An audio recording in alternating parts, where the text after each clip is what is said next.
What's up, everybody? Welcome to this live reaction to House of the Dragon Season 2, Episode 8, the season finale that dropped tonight here on the Outlaw. So it dropped on HBO Max, but you are here on the Outlaw Nation channel. I am the Outlaw John Roca. Thanks so much for joining me live here as we jump into this thing.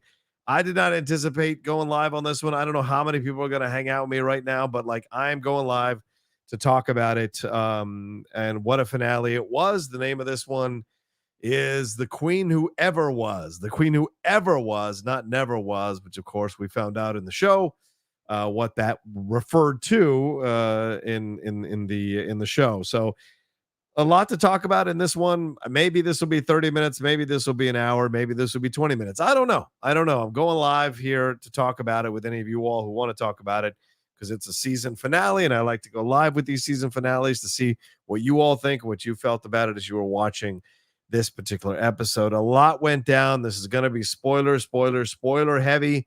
So if you haven't watched it, then, what can I tell you? Please turn around and go watch it, then come on back and hang out with me here. But this is just basically my overall thoughts here as I watched this particular episode.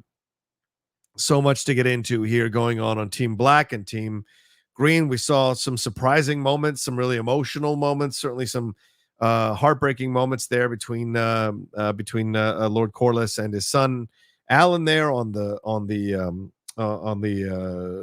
dock before they got onto the ship. Certainly that final scene between Alicent and Rhaenyra, that was devastating.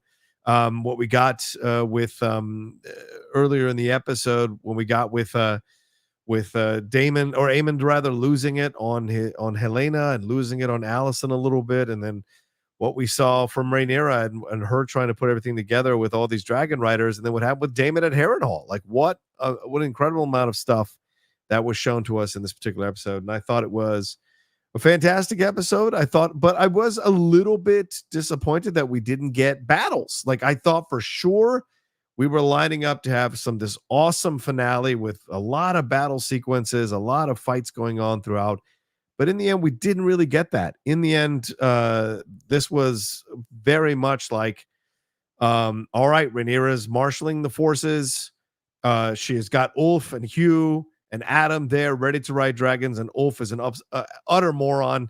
And Ulf is either going to get himself killed in his first battle or get other people killed to save himself, or he's going to betray Rhaenyra, or, as the show has done many, many times, they will find a way to redeem him because he's going to do some really grievous error that will show his cowardice back at him, and he's going to have to confront it and make some changes.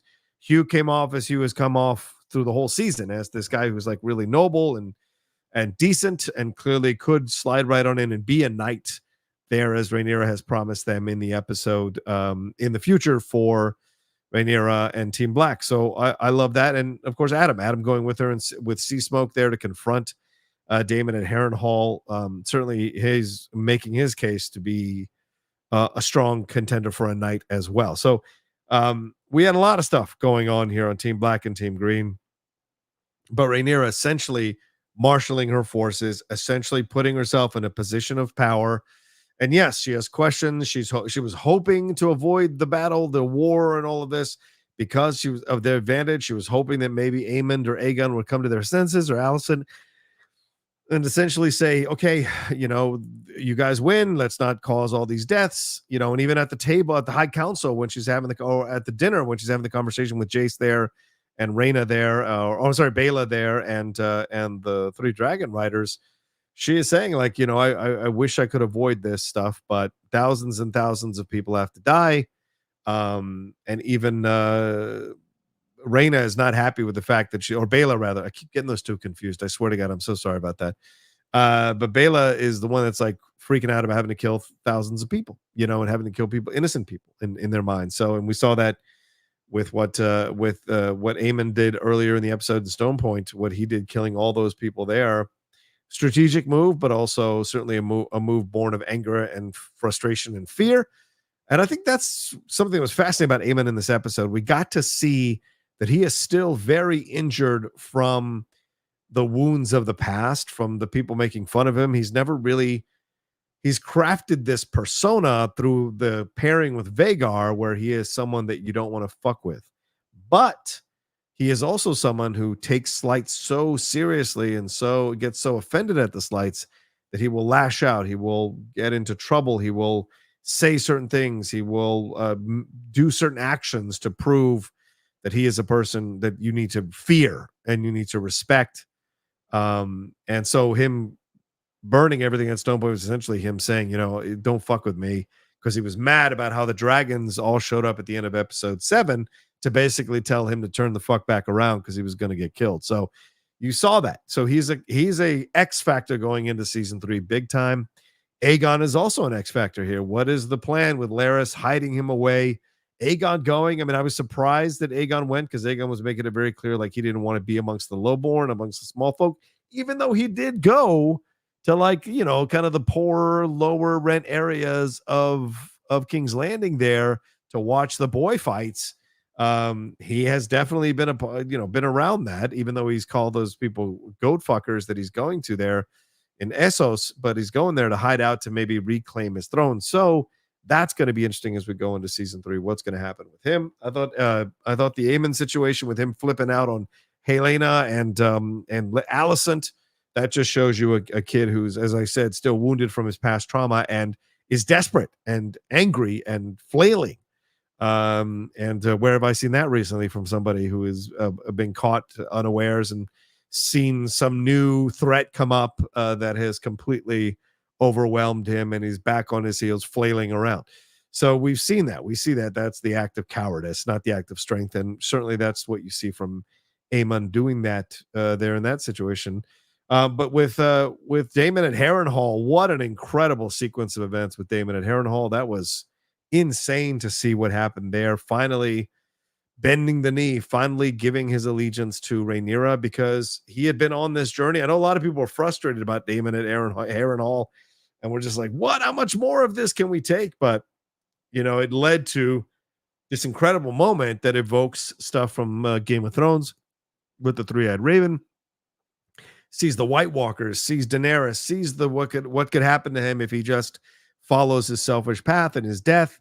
Sees all of that through Alice Rivers and that tree with the blood coming off of it. And I wonder if that's the same tree. Well, I guess it's not the same tree, but I want to think it's the same tree as the one we saw Bran and everybody by near the end of season 8 of Game of Thrones. So either way, getting the information from that tree that he is one small part of a way larger tapestry, and I think that kind of humbled him. And you saw clearly that, okay, this pursuit for power is so selfish and so small and so petty in the grand scope of things. And who knew that Daemon, being shown the bigger picture, would actually get the bigger picture, lay down his petty desire for power, at least for now, and bend the knee to Rhaenyra very wholeheartedly and get the men to commit to them, despite Sir Alfred Broom's desire to commit treason on Rhaenyra. He gets down on his knee as well, very sheepishly, because he didn't anticipate that, because he'd thrown his allegiance to Daemon. So you see that as a very powerful moment in the show as well. I thought the Corlys Alyn moment was really touching, heartbreaking, and moving. I don't know if any of you who are watching or might be watching later after I put this up or after I end the show. If you're watching this later, how many of you are affected by that scene? Maybe you've had this conversation with an absentee father or an absentee mentor. Maybe you're the first sons, or you're part of a family, and you see your father go off with another family, and you see how he treats that family better than he treated you and your family, because you guys were essentially like a starter family. Or maybe some of you experienced this with your fathers, where your fathers have walked away. And I think there's certainly a very powerful cultural thing going on here, seeing a black man very strongly confronting his black father, who left him after he had sex with his mom, wouldn't recognize him, wouldn't give him the time of day.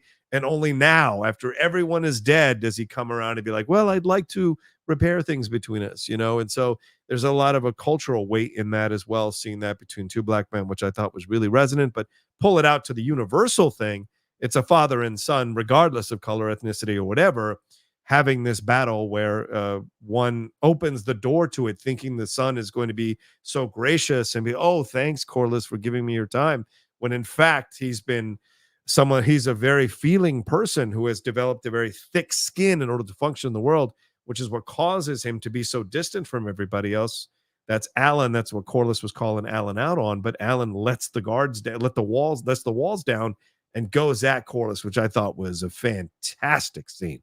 Just a fantastic scene and really powerful in what he got to say, and kind of called him out, kind of just like put everything on the table and said, after this is over, I will go back to what I was before you came into my life, and that is alone. So, sorry. So we're going to see where that leads to in season 3, because now that the walls have come down and the emotional connections have been exposed, will Alyn change? What will happen in the wars and the battles on the sea there that are going to affect Alyn and his affection for Corlys, or Corlys' affection for Alyn? How is that going to play out? And Adam, of course, what he's going to do in the air as he tells Ulf at the table. We'll see which one of us is the coward once the battle starts. You imagine both of these guys are really going to quit themselves well in the battle with their father. So that's going to be a good thing to watch here into season 3. And then what we got here with was it Ty Lannister, right? With the where is he? Where is this guy? With Tyland Lannister making a new friend in essence with Abigail Thorne's Shirako Lohar. And I don't know much about Shirako Lohar. I hope I'm saying that right. Let me see if I can look up a little something on her. Okay, so there's a wiki of Ice of Fire on her. Let's see. So Shirako's gender has been changed to female. She was male. It was a male person in the original writings here. Was a Lysine admiral for the Triarchy. During the Westerosi Civil War, Admiral Lohar commanded a fleet of 90 Myrish, Lysine, and Tyroshi warships under the banners of the Three Daughters, who allied themselves to King Aegon, right? So I'm not going to read anything more of that, but that's who basically she is. So that's going to be fascinating to see what role she is going to play. And for those of you who've got eagle eyes, Abigail Thorne was also one of the witches in The Acolyte, one of those ones doing the roller coaster thing. She was the tallest of them. And I think she had a line or two in one of the episodes. So seeing her have a much more real estate here to do her thing, I thought was great. And she is someone who is, how can I say this? I think she's a trans actress, if I'm not wrong. I don't want to misspeak, because I think she had she came out as a transgender woman in January of 2021. She had a very successful YouTube channel called Philosophy Tube. The channel began in 2013 when Thorne sought to provide free lessons in philosophy in the wake of the 2012 increase in British tuition fees. So it was her way of countering that by teaching philosophy to people, in essence, for free on her YouTube. There, the channel's become more theatrical now since 2018. And is much more makes use of a cinematic presentation, basically.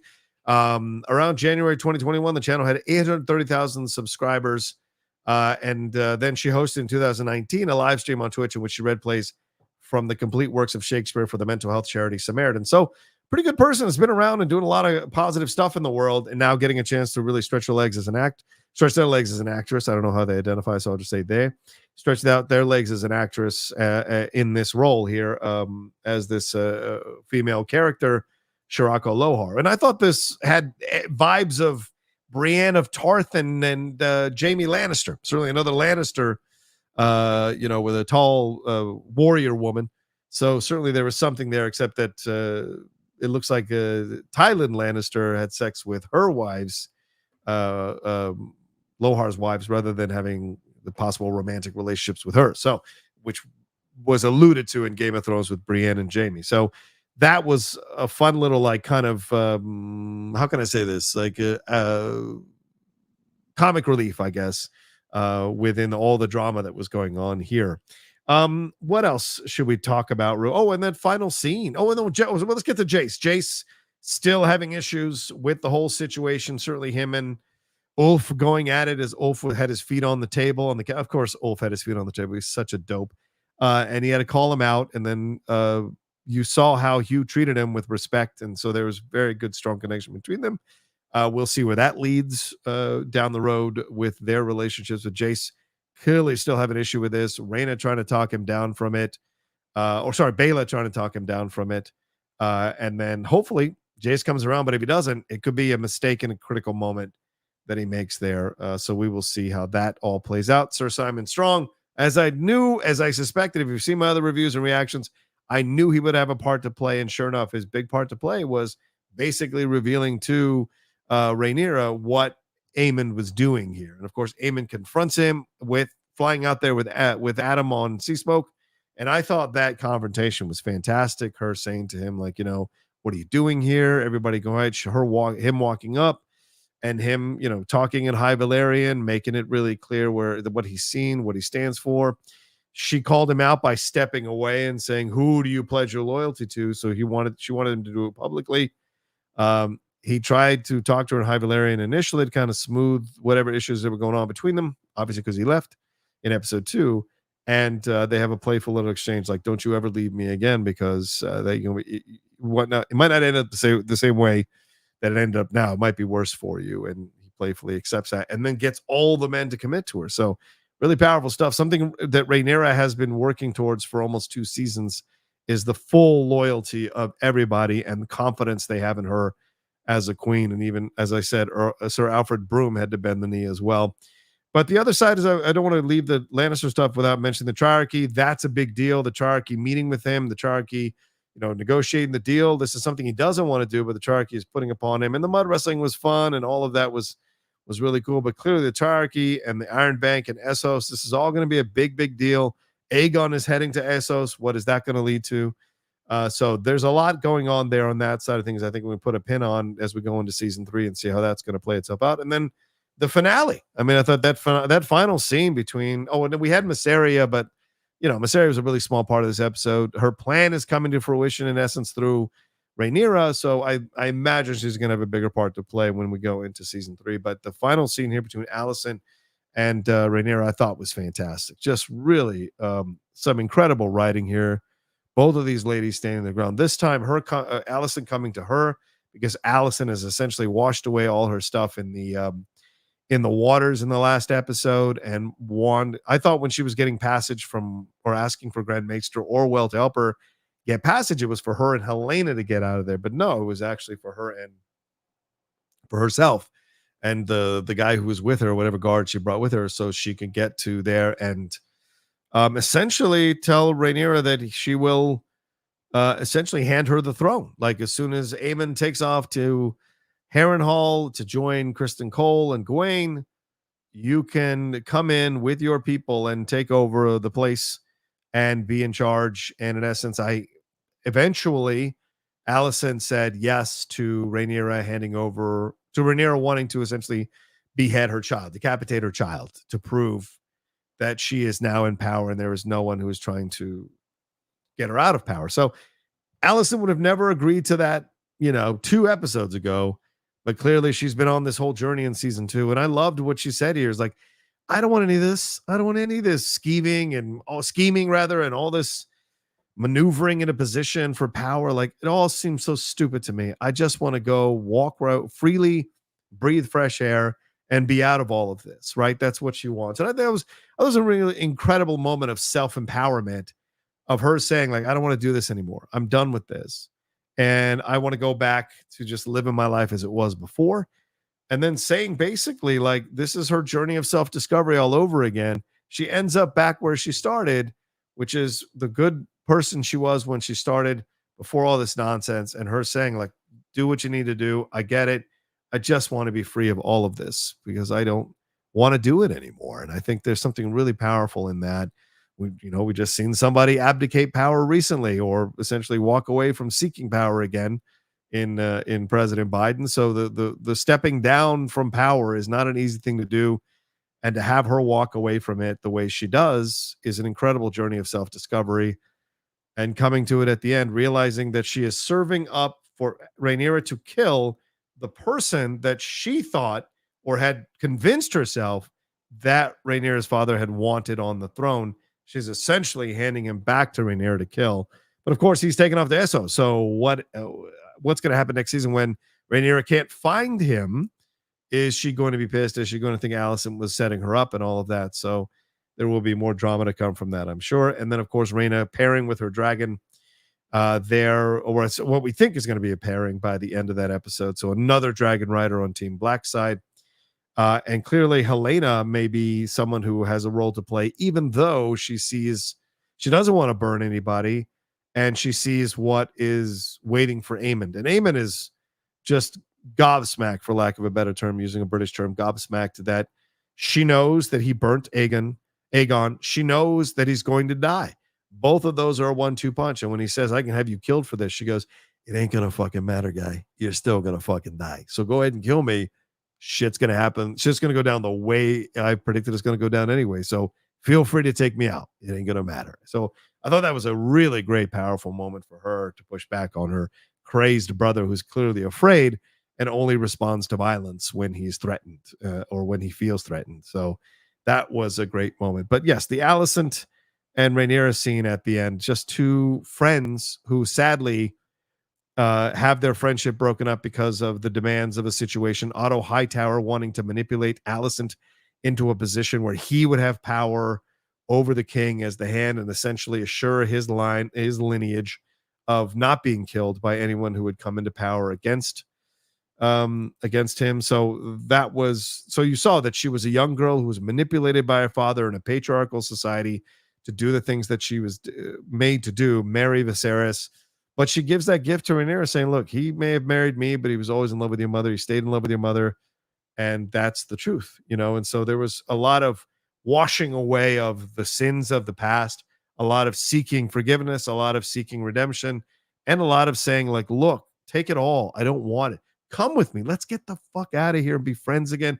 Let's go back to being the girls we were before, and let's just forget all of this and let them fight it out. Like, let's just go live our lives. But, it's a little bit of a privileged existence that she's seeking with no sacrifice. And I love that Rhaenyra calls her out and says, yeah, you just want your cake and eat it too. You want to be able to do what you're doing and then not have to pay a price for it. But you started this whole thing. Like your misunderstanding, your refusal to hear me, you started all of this. So like, you can't just all of a sudden come in and go, you know what? I don't want to do it anymore.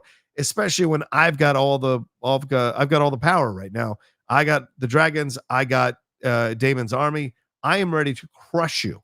And now all of a sudden you come in and saying you don't want to do it anymore. That's like, hey, no, so she had to kind of get over that and realize that Alicent was actually telling the truth when she served up Aegon. That's when she realized it. And those both of them crying, not weeping, just crying because of the tragedy of their friendship, the loss of their friendship, the breaking of their friendship that was full of so much love and sisterhood between them.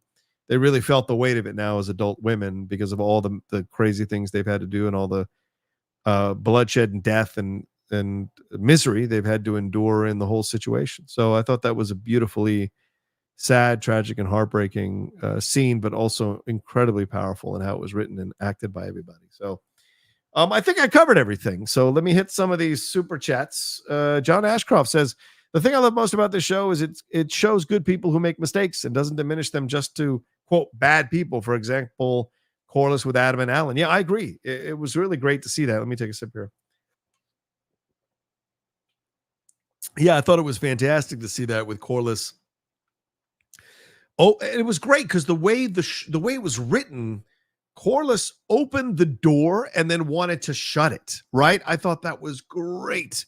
Corlys was the one like, Alyn, listen, I want you to take the mantle, and when you're in charge in the future, I want you to really understand what you're doing. And then he said, well, okay, I'll do that. And then Corlys is like, no, don't you understand? You're distant. Your men don't respect you. Your men need to be inspired by you. And then Alyn says, okay, I'll work on it, walks away. And Corlys is like, no, I'm trying to help you, man. And then Alyn turns like, help me. Oh, you want to help me now, motherfucker? Now that you have no other heirs and nobody else left alive to carry on the mantle, or who wants to? Because remember, Baela turned it down a few episodes ago. I think episode 1. Now you want to come and talk to me. Now you want to open the door. Now you want to have this conversation. And Corlys like, oh, whoa, that's a lot. I can't deal with it. And Alan's like, oh, no. You open the door, son. We're going to have this conversation. We are going to have this conversation. And I thought that was fantastic. And Corlys appropriately was slightly defensive, shut down a little bit, but had to listen to Alyn. And I thought that was some fantastic acting there from Alyn. Oh, I want to give a shout out to the actor who plays him, because I thought Abu Salim, he was great in that moment, and real in the scene rather. And then at that final moment of the scene when he like says, "I won't end up alone," And so that was so powerful. Like, I determine my life. You don't determine my life, and you don't get to come in all these years later and try to be my dad all of a sudden. Like, no. So I love that. I really do. I agree with you, brother. So yeah, it was a mistake, clearly, but the show doesn't let him off for it, but the show also doesn't chastise him completely for it. So just like in real life, sometimes you can make amends, you can make reparations with people. So I thought it was really powerful. Let's see. A3 says, I think Zaslav is too constraining. Cape Crusader only 8 episodes of House of the Dragon, but 10 by his predecessors, tax write-offs, etc. I don't know. I mean, Cape Crusader is 10 episodes, right? And so, I'm in episode 6 right now. I'm loving it. By the way, I think we're going to totally review it on Tuesday or Wednesday with the Geek Buddies. But I'm loving this season very much of Cape Crusader. The Catwoman stuff was a little, but overall, I've been enjoying it for the most part. But yes, it's true. Let me just say this: having had conversations with people at Comic-Con about David Zaslav, I came away even more of the belief that that guy has no idea what he's doing at WB, only sees it as numbers on a ledger, people as figures and numbers on a ledger.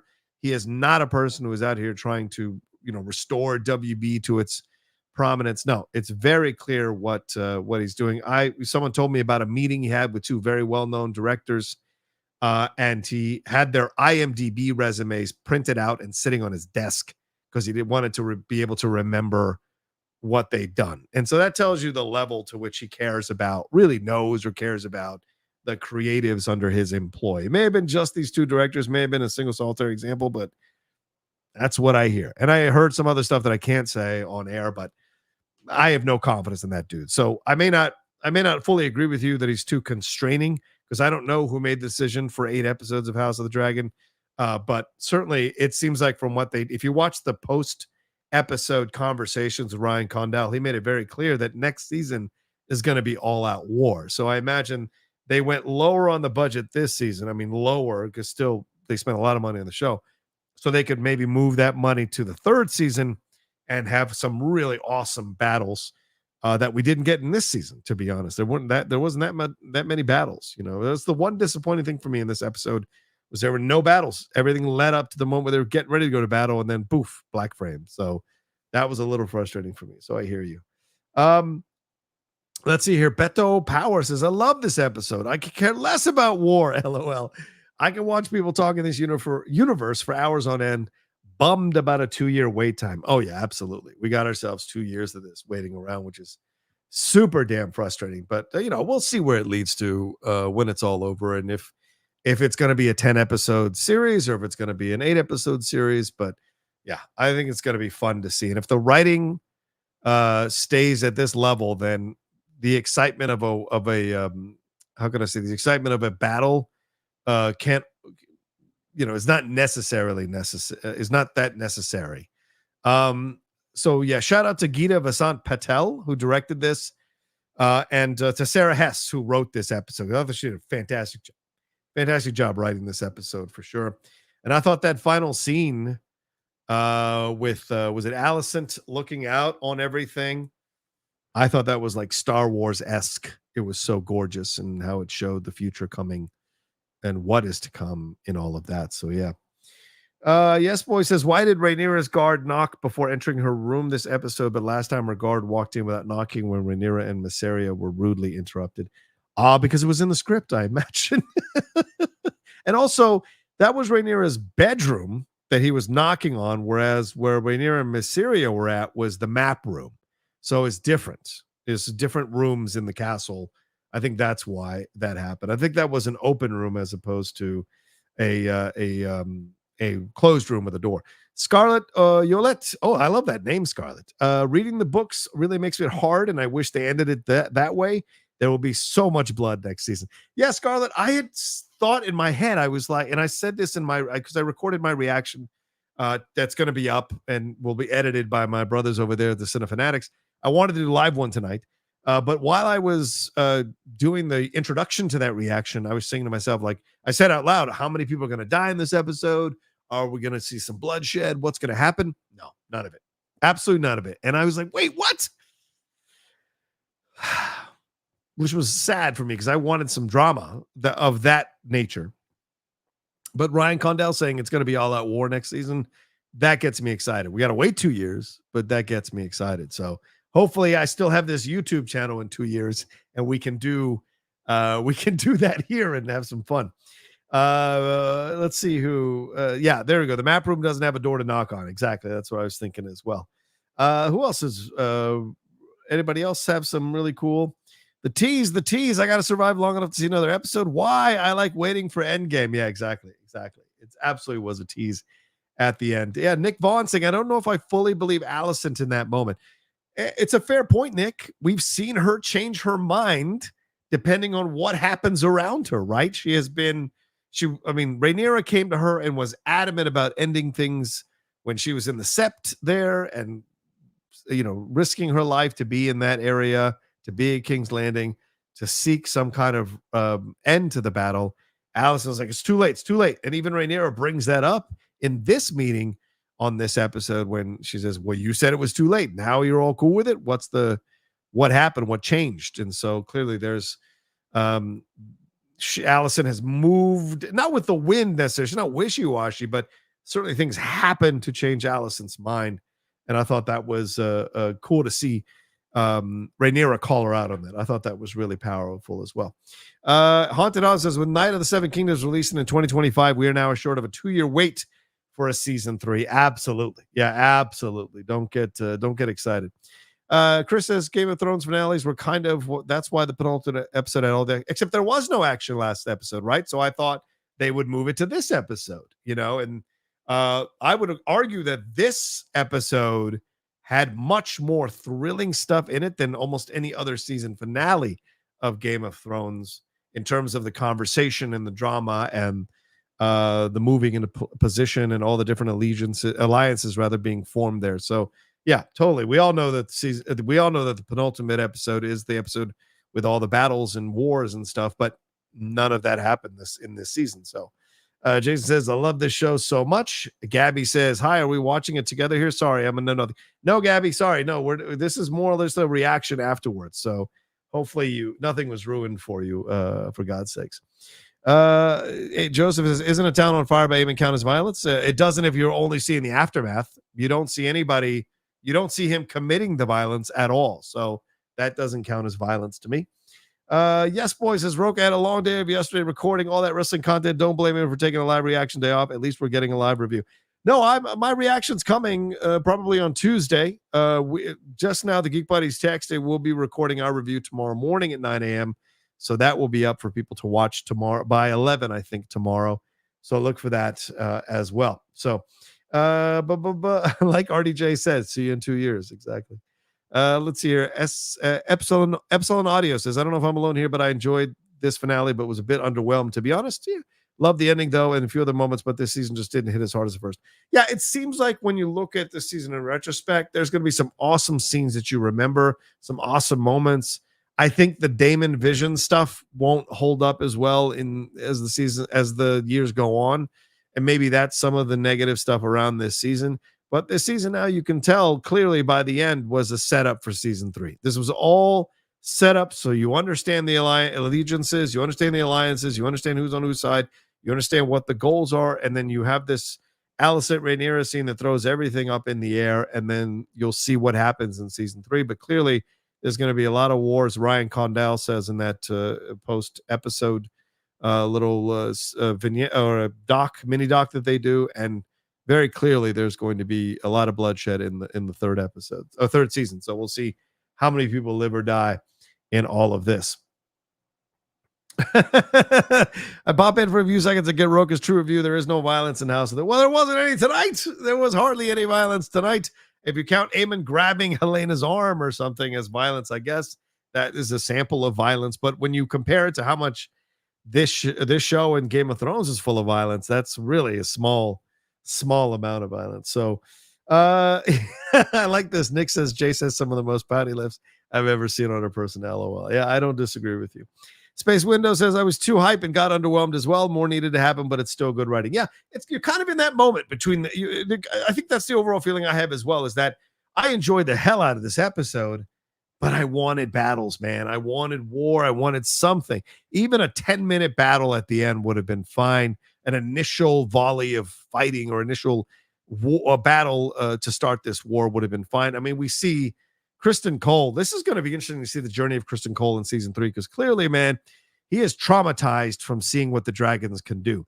See, Kristen Cole was swinging his dick around thinking he is king shit, and because he could fight everybody and pretty much beat anybody one-on-one, that he was the man.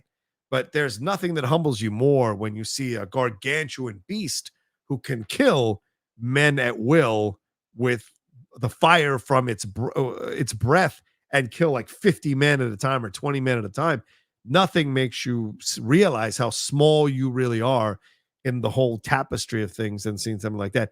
It's very akin to what Daemon sees when he touches the tree. Both of them on their separate journeys, Kristen Cole and Daemon, but both of them also realizing how small they are in the overall picture of everything. And clearly it's affecting both of them in different ways. And we'll see where Kristen Cole, what happens. Because, of course, Gawain was threatening him. And then he spoke so highly of Alicent that Gawain couldn't even be mad anymore, as a good brother should be. When someone speaks very highly about their sister, you kind of have to go, okay, I get it. Fine. Yep. You do care for her. So I thought that was a cool, fun moment between them. But yes, we will see what that leads to with Kristen Cole as well down the road. Could be fascinating. Whew. Let me see here. Okay, I'm getting a little tired here. Sorry about that. Space Windows. Yeah, okay. We saw that Scarlett's back. I wonder if Alicent knew Aegon was already gone. And thank God Daemon's side mission is over. Yes. I don't think. I don't know. We don't see Grandmaster tell her that Aegon is gone. And if Alicent did that, I think if this is like a swerve by Alicent, then I don't want any more sympathy for this. I don't have any more sympathy for her, because then now she's clearly. Not only did she mishear on purpose Viserys, now she would try to fuck over Rhaenyra here at the end with offering her son, but then realizing she offers her son, knowing her son has escaped. I think that's a dirty pool. I think that would paint Alicent as a person who is clearly a manipulative person, and I don't know if that would make sense after her sort of bathing in the water, her rebaptism, shall we say, in the water. So yeah, that's what I would say to that overall. So oh my God, yes. That was great. It's so funny. I wish I could pull this up. Let's see. Hopefully we can get a season of that Hedge Knight show next. Oh yeah, that's right. That's supposed to be coming soon as well. Good point. The Dark Double says Simon Strong is finally relieved that Daemon will be leaving Harrenhal soon. He can finally eat in peace. Yes, he can with his idiot sons. For sure. Otto is in prison. We don't know what the reason is for that. Rollin24 says, I have blue balls, totally. And Yes Boy says, I care about Helena more than I do about Alicent. I agree. Alicent was fantastic. Alicent was so good. Helena was so good in this. And, not getting a chance to shine as much, not getting a chance to own some real estate in the show as much as you would like her to own some real estate in the show. But it's still fun to see Fia Sabin and what she can do with that role and what she brings to that role. And when she speaks in those mini docs and in the interviews, you can tell that she's a very intelligent young woman who understands what to bring to this role. And there's a sweetness to her that I think comes through. But also, you should watch her in the mini doc for this episode when she's talking about Aemond flipping out on Alicent and flipping out on Helena. She says, yo, bro. Just the fact that she's using the term bro, I thought was really funny. So just cool stuff from her for sure. So Nick Vaughn says they make it too obvious that Ulf's going to betray them next season because, well, you can't say that because he's such an opportunist. You can't say that with Game of Thrones because you never know. They always swerve us.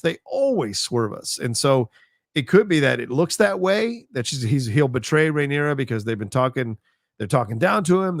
He's clearly a real a-hole who doesn't understand ceremony and tradition and rituals and whatever. And he's just like, don't forget that he was such a coward to even go to King's Landing. To Dragonstone. So yeah, it could be that way. Or it could be that he experiences something in battle, sees people die, and he himself makes a mistake that causes that to happen. And he has to confront himself and come out a more noble person on the other side. So you just never know with Game of Thrones. You really never know with the Game of Thrones series. Of course, House of the Dragon being part of that Game of Thrones universe. So we will see overall. All right. So Roland says this would have been fantastic episode in a 10 episode season. I'll keep watching when the next season comes out. But what a letdown of a finale. Thankfully, Daemon will be out of Harrenhal. Yeah, I imagine some people will feel this is a bit of a letdown, but I enjoyed it. Yes, I'm sad there was no battles, but I thought overall this was a fun finale. Very well written, very well directed. The cinematography was stellar, and the overall pacing of this, I think, really worked to get to that final moment. All right. Yes, boy says, Roka, what moments made you pop this season, or popped out for you this season? Oh, that's a tough question. I think. What would I say? I mean, the conversation in the last episode with Viserys and Daemon, when Viserys is on the bed with the crown, trying to tell him, how heavy the crown is, what it leads to. I thought Rhaenyra meeting up with Alicent at the Sept, I thought that moment popped out. Certainly, Aemond burning his brother alive, having Vhagar shoot them down with fire, and the death of Rhaenys and Meleys certainly was devastating and popped for me. Yeah, those are some of the moments that for sure popped for me overall. Oh, the death of Jaehaerys with Blood and Cheese, is that their name? I think it was Blood and Cheese. I thought that was that popped out for me as well. Well, and Daemon and Rhaenyra having it out there in episode 2 before he takes off. I thought that was an incredible scene between them, for sure. But yeah, those are some of the moments that popped out. Eric says Sir Alfred Broom is so fucked. Oh, he's absolutely fucked. Oh, you saw him the way he was kneeling, like, oh shit, motherfucker, fuck, man, I'm screwed. Yeah, totally. Trona says this episode was the only episode I was frustrated with. It felt like a 70-minute trailer for season 3. Maybe we will see. All right, I should wrap it up here. We're almost 45 minutes. As I said, I will do a review. We're doing a review for the Geek Buddies tomorrow. We're going to go much more in depth and everything. Hopefully have some Easter eggs for you all for stuff that maybe teased you going into season 3. It'll be fun to see what they do. But I appreciate you all hanging out with me tonight as I just kind of did this impromptu. We got almost 100 of you hanging out with me. I appreciate it. If you haven't subscribed to the channel and your first time here, please subscribe down below, hit that bell button. I do live reactions every once in a while. It's a lot of fun to talk about the episode and what went down in the episode. So, give it a like and subscribe. And if you want to hit the patreon.com/John Roca, see a tier that works for you all. Got to do a couple of hangouts this week because I missed my hangout last week. So got to do a couple this week to hang out with the people over there, the fun people over on the Outlaw Nation Patreon. What else? I think that's everything. There'll be more stuff coming in the next few days. If you haven't watched my WrestleMania, my SummerSlam reactions, that is up. My reaction to Roman Reigns, I clipped that out as a separate video. That is up for people to watch. And I think that's everything for now. And we'll definitely have a Jedi Way this week. It's about time for us to get back together with stuff that's gone on news-wise. We'll have a new hot mic this week, some more Geek Buddy stuff, some more stuff from me as well, and hopefully a new Spill the Tequila.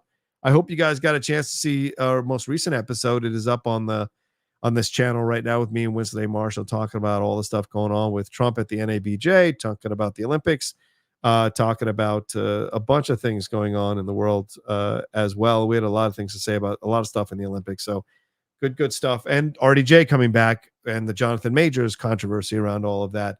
We talked about that as well. So that is all out there for you all to listen to and watch. Thanks, guys. I appreciate it. Dark Double says, was Daemon getting it on with the witch before the vision? No, it certainly felt that way, that maybe they were leaning towards a relationship or a humana, but that did not go down. And so clearly she's there to serve a different purpose than that for him. Kind of the Melisandre to his Stannis Baratheon, it seems like. So we'll see where that leads. So there you go.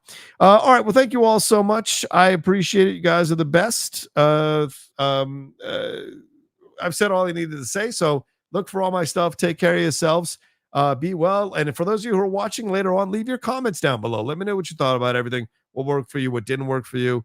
What you thought about everything here in the show, and what you thought is live reaction. Let me know down in the comment section below as well. All right. Thanks, everybody. Have a great rest of your night, and I'll talk to you next time with another brand new episode, another brand new show, another brand new review, another brand new reaction here on the Outlaw Nation. Peace until then.